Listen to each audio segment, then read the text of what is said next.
नमस्कार, कोटपुतली एजुकेशन में आपका हार्दिक स्वागत है। मैं पंकज शेरावत उपस्थित हूं आपके सामने महत्वपूर्ण जानकारी लेकर। जी हां, जिस नोटिस का इंतजार पिछले काफी समय से आप कर रहे थे, फाइनली वह नोटिस आपके सामने है। थोड़े दिनों पहले एक वीडियो बनाकर दिया था, इसी सप्ताह 2-3 दिन पहले आपको वीडियो देखने को मिला था। उसमें आपके उत्तर मैट्रिक छात्रवृत्ति से रिलेटेड सवाल थे भैया। डिपार्टमेंट की तरफ से नोटिस था ऑब्जेक्शंस वगैरह को लेकर। वहीं पे सवाल था कि इस सेशन के फोरम कब आएंगे। मैंने कहा बहुत जल्द आने वाला है, इसी महीने नोटिफिकेशन देखने को मिलेगा। और ठीक 2 दिन बाद ही आपको नोटिफिकेशन देखने को मिल रहा है उत्तर मैट्रिक छात्रवृत्ति, जिसको हम समाज कल्याण छात्रवृत्ति के नाम से जानते हैं। जी हां, ऐसी छात्रवृत्ति जिसमें पूरी फीस तो देखने को मिलती है। बीएड और बीएसटीसी वालों की तो यहां पर लॉटरी लग जाती है कि पूरी फीस उनको देखने को मिलती है, लेकिन कुछ कंडीशन ऐसी होती है कि भी किन किन को मिलती है। उस सवाल का जवाब भी इस वीडियो को देखने को मिलेगा। और बात करें यहां पर इसकी योग्यता क्या है, इसके आवश्यक दस्तावेज, यानी अगर आपको छात्रवृत्ति का यह फॉर्म भरना है तो इसके लिए आपको डॉक्यूमेंट्स की क्या आवश्यकता पड़ेगी। यहां पर देखो भैया, बात करें यूजी पीजी यानी BA BSc BCom MA MSc MCom, बात करें नर्सिंग के विद्यार्थी, आईटीआई के विद्यार्थी, और भी बात करें एलएलबी के विद्यार्थी, समाज कल्याण छात्रवृत्ति ले सकते हैं। लेकिन कैटेगरी का इसमें क्राइटेरिया है कि कौन कौन सी कैटेगरी के, कौन कौन सी जाति के विद्यार्थी इसमें आवेदन कर सकते हैं। छात्र हो या छात्रा हो, सभी आवेदन कर सकते हैं। लेकिन बस वो क्राइटेरिया कौन सा है, इसके बारे में हम बात करेंगे। तो सीधे चलते हैं ऑफिशियल नोटिफिकेशन की तरफ, जिसमें डेट्स मेंशन की गई हैं। फोरम आपका शुरू हो गया है नोटिफिकेशन के आते ही। चलो चलते हैं भैया नोटिफिकेशन के पास में। उससे पहले आपको एक सूचना दे देता हूं भैया, यहां पर अगर आप पशु परिचर एग्जाम की तैयारी कर रहे हैं भैया, कुछ विद्यार्थी ऐसे हैं जिन्होंने फॉर्म भर रखा है, कुछ तो क्या 17.5 लाख लोगों ने फॉर्म भर रखा है भैया। और अगर आप पशु परिचर का एग्जाम देने वाले हैं तो अपने कोटपुतली एजुकेशन ऐप पर आपको मात्र 49 रुपए में 10 मॉडल पेपर, जो कि महत्वपूर्ण प्रश्न होने वाले हैं पशु परिचर से रिलेटेड, जी हां बिल्कुल डाउनलोड कीजिए कोटपुतली एजुकेशन ऐप, वहां से अपनी तैयारी करें और जो भी आपने पढ़ा है उसका आकलन कीजिए। और नहीं पढ़ा है अभी तक तो भी आप इनको पढ़ जाएंगे तो बिल्कुल आपका पशु परिचर एग्जाम क्रैक यहां पर होने वाला है। ध्यान रहे, आपके सिलेबस के हिसाब से जितने भी क्वेश्चंस बनते हैं भैया मोस्ट, उन सभी को इसमें बता दिया गया है। आने वाले समय में पशु परिचर से रिलेटेड जो भी अपडेट होंगी चैनल पर लगातार देखने को मिलेंगी।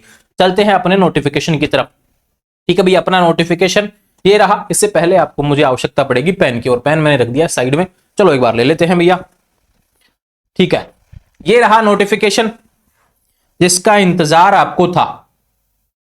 देखो भैया, उत्तर मैट्रिक समाज कल्याण की तरफ से नोटिफिकेशन जारी हो चुका है और आपको स्क्रीन पर देखने को मिल रहा है ये उत्तर मैट्रिक छात्रवृत्ति के फॉर्म 14 नवंबर से शुरू हो गए हैं। लास्ट डेट जो रहने वाली है 31 जनवरी 2025 रहने वाली है।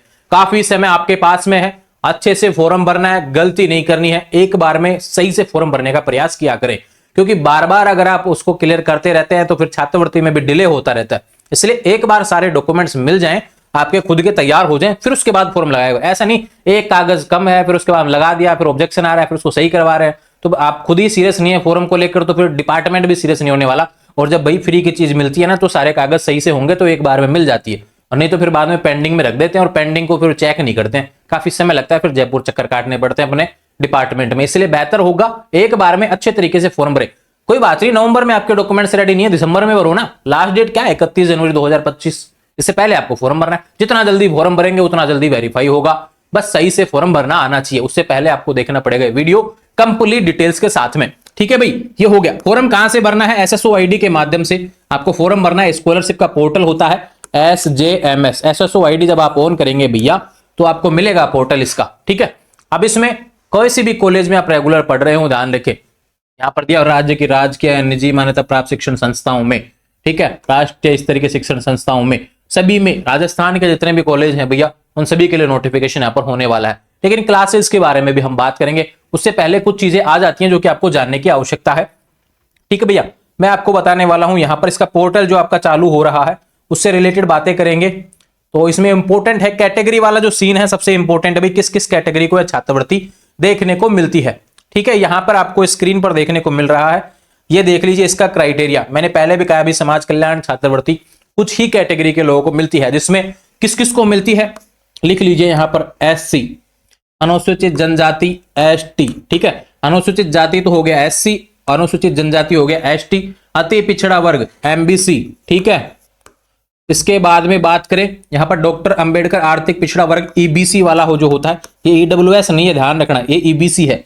अन्य पिछड़ा वर्ग ओबीसी वाले भी इसमें आ जाते हैं, ध्यान रखें। डॉक्टर अंबेडकर विमुक्त गुमंतु एवं अर्ध गुमंतु डीएनटी वाले आ गए। मिरासी मिस्त्री समुदाय हेतु उत्तर मैट्रिक छात्रवृत्ति योजना के लिए उत्तर मैट्रिक छात्रवृत्ति योजना में 2.5 लाख रुपए की वार्षिक आय वाले परिवारों को आवेदन कर सकेंगे। अब जिसका भी इन कैटेगरी में पारिवारिक वार्षिक आय 2.5 लाख रुपए, यानी आपको आयकर बनवाना है भैया इतने तक का, इससे ज्यादा नहीं जाना चाहिए। 90,000 का बनवाओ, 1 लाख का बनवाओ, 1.5 लाख का बनवाओ, लेकिन इससे ज्यादा का नहीं बनना चाहिए आयकर जो बनता है। अब आयकर कहां से बनेगा, अपने तहसील से बनवा लेंगे भैया। ई मित्र के माध्यम से फॉर्म का प्रिंट निकलवाना है, उस पर 2 गजेटेड के साइन करवाने हैं, आयकर बन जाएगा आपका। नोटरी करवा के इस फॉर्म में अपलोड करना है, ध्यान रखें, ठीक है भाई। ये बात होगी इससे रिलेटेड। अंबेडकर आर्थिक हो गया, ध्यान रखें, अन्य पिछड़ा वर्ग हो गया, अंबेडकर विमुक्त डिमंटू और डीएनटी वाले हो गए, ठीक है। ये तो हो गया इससे रिलेटेड बातें, और इनका क्राइटेरिया अलग होता है, इसके बारे में भी हम बात कर लेते हैं। यहां पर देखो, अब ओबीसी में किन किन को मिलेगा। ओबीसी में संपूर्ण ओबीसी को नहीं मिलता है भैया, उसके लिए कुछ क्राइटेरिया दिया हुआ है। देखो ओबीसी में क्या आता है, बीपीएल हो, बीपीएल कार्ड धारक की पुत्री हो या पुत्र हो, अंत्योदय कार्ड अगर आपका है उसके पुत्री है, ध्यान रखें। स्टेट बीपीएल वाले कार्ड धारक की पुत्री या पुत्र हो, अनाथ बालिका या बालक हो, विधवा स्वयं हो या उसके पुत्र या पुत्री हो, तलाकशुदा महिला स्वयं खुद हो, तलाकशुदा महिला की पुत्री या पुत्र हो, विशेष योग्य जन स्वयं विशेष योग्य जन के पुत्र या पुत्री हो। अगर ओबीसी में ये कैटेगरी है, ओबीसी में ये कंडीशन आपके पास में है, एमबीसी तो आता ही है भैया, लेकिन अगर ओबीसी में अगर ये क्राइटेरिया आपका कोई भी है ना, तो आप फॉर्म भर सकते हैं, ध्यान रखें। ये बात होगी इससे रिलेटेड। एक मुख्यमंत्री सर्वजन उच्च शिक्षा उत्तर मैट्रिक छात्रवृत्ति में 5 लाख रुपए से कम तक की भी आय आपको आय दिखानी पड़ेगी, ठीक है। ये अलग छात्रवृत्ति है, लेकिन इसी के तहत आती है। उसमें आयकर की जो छूट है वो 5 लाख तक देखने को मिलती है। ये बात होगी इससे रिलेटेड। अब कुछ जो कॉलेज होते हैं उसमें क्या है कि जैसे बीएड हुआ, आईटीआई हुआ, उनमें फीस जो क्या है भैया पूरी रिटर्न हो जाती है। जैसे बीएड की 27,000 फीस होती है 1 साल की, भैया पूरी की पूरी आएगी आपके खाते में। आईटीआई की होती है 13,500 के आसपास रुपए होती है, 13,000 ऐसे कैसे सजाएंगे।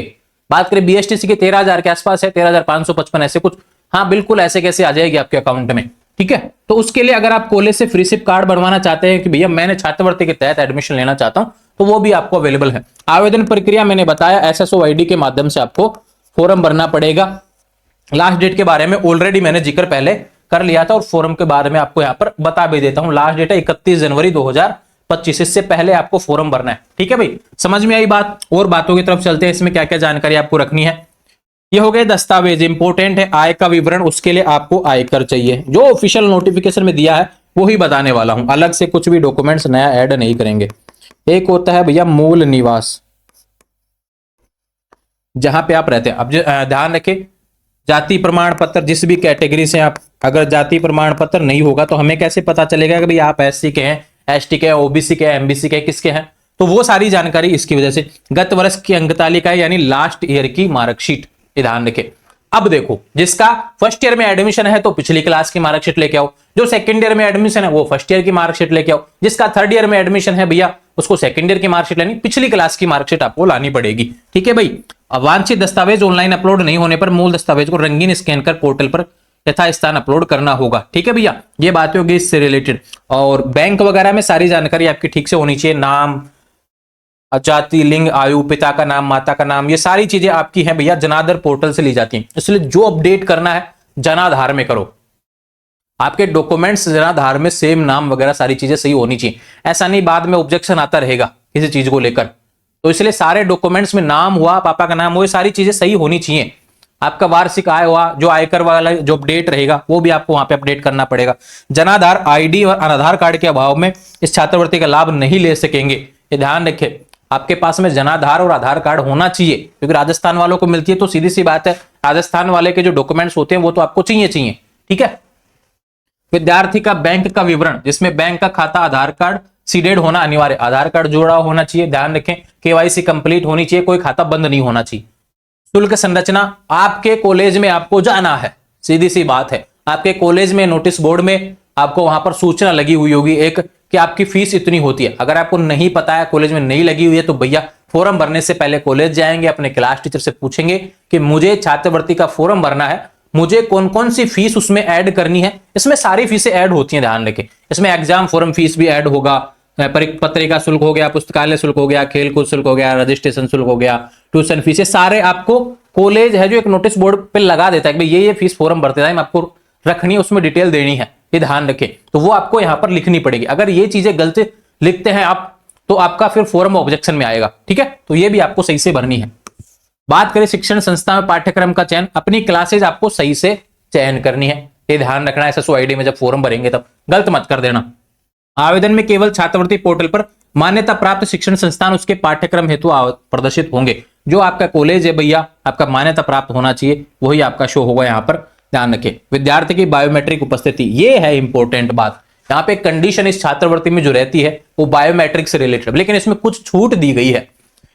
विद्यार्थी द्वारा आवेदन को शिक्षण संस्थान में प्रथम बार अग्रेसित किए जाने के पश्चात ही विभाग द्वारा आवेदन का निस्तारण होने तक माह में कम से कम एक बार शिक्षण संस्थान में उपस्थित होकर छात्रवृत्ति पोर्टल पर बायोमेट्रिक उपस्थिति दर्ज करना अनिवार्य है।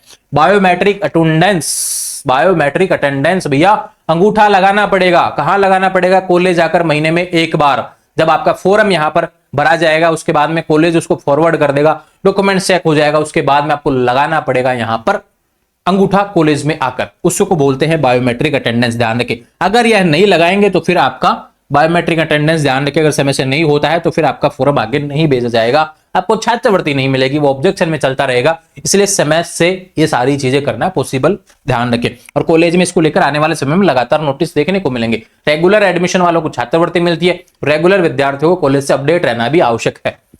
शिक्षण संस्थान का पोर्टल पर प्रदर्शन, ये ध्यान रखो, आप जिस कॉलेज में पढ़ते हैं उस कॉलेज का नाम वहां पे होना चाहिए। अगर नहीं आ रहा है तो भैया कॉलेज को बोलो, प्रिंसिपल को बोलो, भाई हमारा नाम क्यों नहीं आ रहा, इसके बारे में जानकारी हमें प्रोवाइड करवा दीजिए, और वो जल्द ही आपका डाटा सारा है वहां पर प्रोवाइड करवा देंगे। बात करें शिक्षण संस्थान के स्तर पर विद्यार्थी आधार बेस्ड रियल टाइम बायोमेट्रिक उपस्थिति हेतु शिक्षण संस्थान को विभाग द्वारा केवल ही एक स्टैटिक आईपी एड्रेस से अनुमति दिया जाएगा, बार बार नहीं बोला जाएगा, ध्यान रखें। ये डिपार्टमेंट से कॉलेज की तरफ से नोटिस है। छात्रवृत्ति आवेदन की प्राप्ति से स्वीकृति तक अथवा सत्र पूर्ण होने तक में से जो भी पहले हो के दौरान संस्थान द्वारा प्रत्येक माह में संबंधित विद्यार्थी की न्यूनतम एक उपस्थिति आधार बेस्ड बायोमेट्रिक मशीन के जरिए सुनिश्चित की जाएगी। एक बार तो भैया कम से कम महीने में आपकी बायोमेट्रिक होनी चाहिए, ठीक है। शिक्षण संस्थान जिस जिले में स्थित है विद्यार्थी का आवेदन पत्र उस जिले के जिला कार्यालय द्वारा निस्तारित किया जाएगा। ये चीज भी आप ध्यान रखें, इसको लेकर अलग से मैंने नोटिस दिया हुआ है और ये भी यहाँ पे दिया हुआ है, स्क्रीनशॉट ले लेना भाई। अगर बाद में कोई ऑब्जेक्शन वगैरह आती है तो सारी चीजें इस वाले पॉइंट से सही होंगी। अगर आपको बोला जाएगा भाई यहाँ पे आना है तो भैया वो एड्रेस वगैरह चेक कर लो, ठीक है। ये सारी चीजें यहाँ पर बताइए, लेकिन आपको फॉर्म सही से भरना, ऑब्जेक्शन वाला लफड़ा ही खत्म करो। और ऑब्जेक्शन वाले जो पहले भर रखे भैया पिछले साल वाले, उनके लिए अलग से वीडियो डाला, उसको देख लेना। तो ये बात थी भैया, उत्तर मैट्रिक छात्रवृत्ति समाज कल्याण का नोटिस आ चुका है, जिसका इंतजार आप कर रहे थे। यूजी पीजी यानी BA BSc BCom MSc MCom, और बात करें ITI हुआ, बीएड हुआ, BSTC हुआ, और नर्सिंग कोर्सेज हुए, पॉलिटेक्निक वगैरह का कोर्स हुआ, इन सभी को छात्रवृत्ति इसके तहत देखने को मिलती है। राजस्थान के आप विद्यार्थी होने चाहिए, राजस्थान के कॉलेजों में आपका एडमिशन होना चाहिए। ध्यान रखिए, चाहे प्राइवेट कॉलेज में हो चाहे रेगुलर गवर्नमेंट कॉलेज में हो, रेगुलर एडमिशन आपका होना चाहिए। और जो कैटेगरी का क्राइटेरिया मैंने बताया वो होना चाहिए, तो ही आप इस छात्रवृत्ति का फॉर्म भर सकते हैं। अगर ये सभी चीजें हैं तो भैया जल्दी से बनवाइए आयकर और जाइए मित्र पर और SSOID के माध्यम से अपना फॉर्म भर दीजिए। थोड़े समय में आपको छात्रवृत्ति आपके अकाउंट में देखने को मिल जाएगी। अगर ऑब्जेक्शन रहता है तो उसमें देरी होगी, फिर उसके बाद में आपको काफी दिक्कतों का सामना करना पड़ेगा। इसलिए समय से आपको फॉर्म भरना है। लास्ट डेट उत्तर मैट्रिक छात्रवृत्ति की 31 जनवरी 2025 होने वाली है। इससे पहले आपका कोई सवाल नहीं आना चाहिए। फॉर्म से रिलेटेड जितनी भी जानकारी है आपको प्रोवाइड करवा दी है। आने वाले समय में ऐसे अपडेट्स के लिए चैनल को सब्सक्राइब करें। इंस्टाग्राम, टेलीग्राम, व्हाट्सएप चैनल सभी का लिंक डिस्क्रिप्शन में दिया हुआ है। Thank you.